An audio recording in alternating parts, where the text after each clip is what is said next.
On this lovely full moon, we'll have a little bit of channeled guidance for my lovely 5D mystics, and for those of you who are looking into your inner well-being with the inner growth mindset and just tapping into that infinite higher human consciousness potential experience through our IHP video shorts and episodes. Let's stay together, because even though you might not be within the realm of mysticism, it still holds support and value for your emotional spectrum.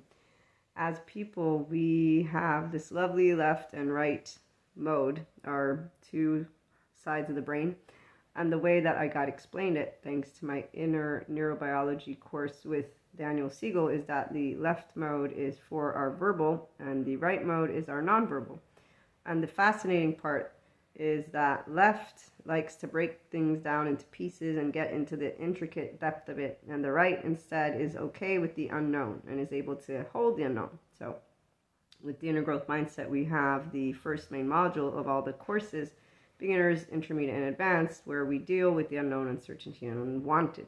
Now, what I've uncovered throughout the years of not only being a person and dealing with people, but also with the podcasts and the blogs, that people don't like the unknown, and that we have this recurring way of saying people don't like change. Now, here's that interesting differentiation between those of us who have a love cycle and have never disengaged from our restorative embodied self, and so our self has always led to its best self, versus those who come out of a shame cycle, because the shame cycle involves a person who has not consistently maintained a secure attachment within their own body. So there's heartbreak, gut wrench, and torn apart feelings, and there could be modulated or dysregulated embodied self-experience. Furthermore, left and right mode are not communicating equally because the individual is ignoring, if you will, the right mode. The emotional stuff that comes up from our subconscious and conscious is usually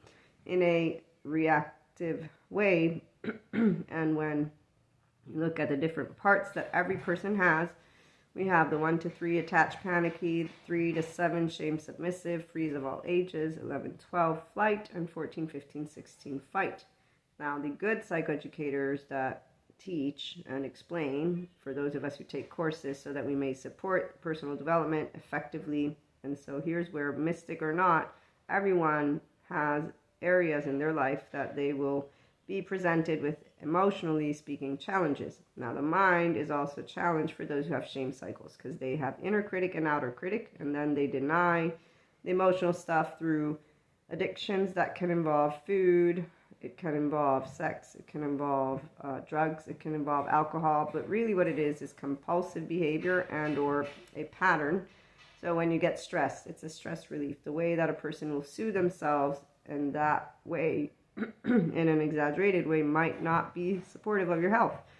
And if you can't refrain from it, if you will, meaning that you find yourself struggling with those emotions and that's the only way you have a sense of relief, well, this is the part. It's not about shaming anyone of this, which is why it's important to have the adults, the emotional adults, the compassionate beyond reason, our 5D individuals. So those of you who are already here, you know how to be unconditionally loving to your loved ones with flaws and imperfections, and that's the point of our relationships. Our relationships can support us to bring out the best of ourselves, and it's not through shaming, because those with a shame cycle already have an hidden, an uncovered shame, heartbreak, gut wrench, and they mask it. Again, the deniers, compulsive behavior, which the movies make seem popular. Since I was a teenager, I wondered how this could be popular, due to the fact that even as a person who used to smoke cigarettes, I would know when I would go overboard or not. Alcohol, straightforward as well. So the fact that the movies made it popular isn't really an excuse. It's more that we didn't really know about this inner world, the subconscious and conscious, which now instead we know more of, thanks to technology that has been able to open up the bodies of people and see also, without opening up the bodies of people, how we work.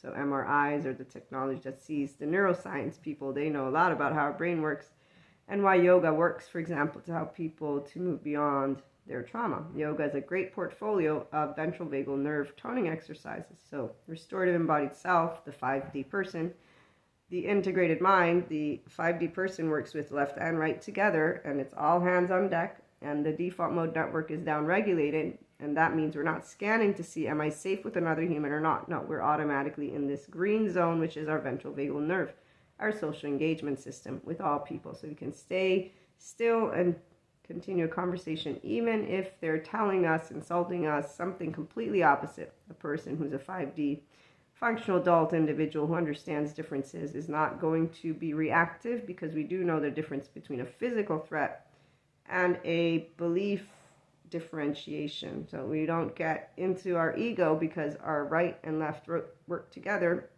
And as adults who have chosen to use heart, it's like, okay, I don't need to be upset because you and I see completely opposing eye to eye.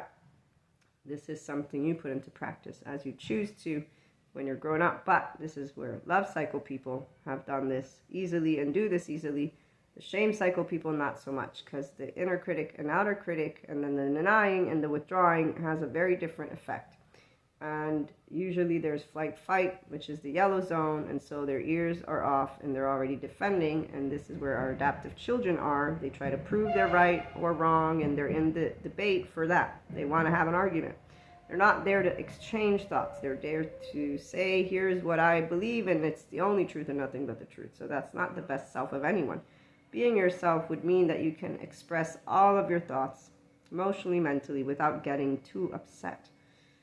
That's self-empowerment, of course. So 5D, self-empowered, with the possibility to move into your enlightenment soul age group. As we discussed, not everybody wants to move into that one, because, being able to be compassionate beyond reason is not something that every person is very much intrigued by. Their inner well-being is also something they're not very intrigued by, because the thing is, our optimal well-being as human beings is an integrated mind. So integration of the mind is when you're able to navigate your verbal side and your nonverbal side. And here's the part about the way they communicate. So the corpus callosum apparently connects the two sides, and then there's other aspects. I forgot the word right now, but again, Daniel Siegel makes it very clear how the brain can communicate effectively, and why integration of the mind versus the rigid mind of adaptive children.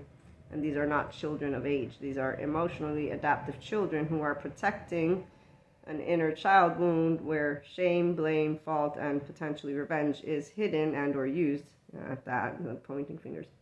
On this lovely full moon, what we have is a lot of different types of beautiful people out there. The 5DC person, trying their best to create a community and to support all those who want to move into their best self. They can have their own compulsive activities. We do not shame people. We look at them with compassionate eyes and share with them the truth. And of course, if they're doing anything that is not really great for their health, we're going to be like, I would love to support you. Is there anything I can do to help with this area? And if they say no, they say no. If they say yes, they say yes. It's not an imposition. In fact, that's the whole point of being adults. Parents have their children, but once people are adults, they're adults. Empowering is sharing information, not proving right. That's for adaptive children who still have not proven their own selves right, and they still haven't become aware that they're not navigating left, right equally. They're ignoring the emotional charge state that is coming up because they're not paying attention with the tone or the mannerism and trying to respect different people's opinions. So seeing eye to eye while seeing in completely different opposing views. So again, if you are a 5DC person, when someone's insulting you or doing anything, whether it be manipulation, gaslighting, ghosting, I've had all these pretty lovely, interesting things. Lying, never a problem, because one, it's pretty clear. Since we're all patterns, a person's patterns will become clear. So the minute that a person reveals themselves for not being able to be a grown-up, that means there's heartbreak, gut-wrench, torn apart. There's no need for a person to be mean. In fact, meeting with compassionate eyes is, hey, you need any support? Can I help you get better into the best version of yourself? Because I know it's there. I can see it. And your safety behavior is one that is adapted as a child who doesn't know that thinking was not part of your 0, 1, 2, 3. It starts eventually. So getting out of the shame cycle is what the love cycle people like to do. Spread the word of love. Infinite higher human consciousness potential is easily available to all. And I hope you have a wonderful full moon and a great day.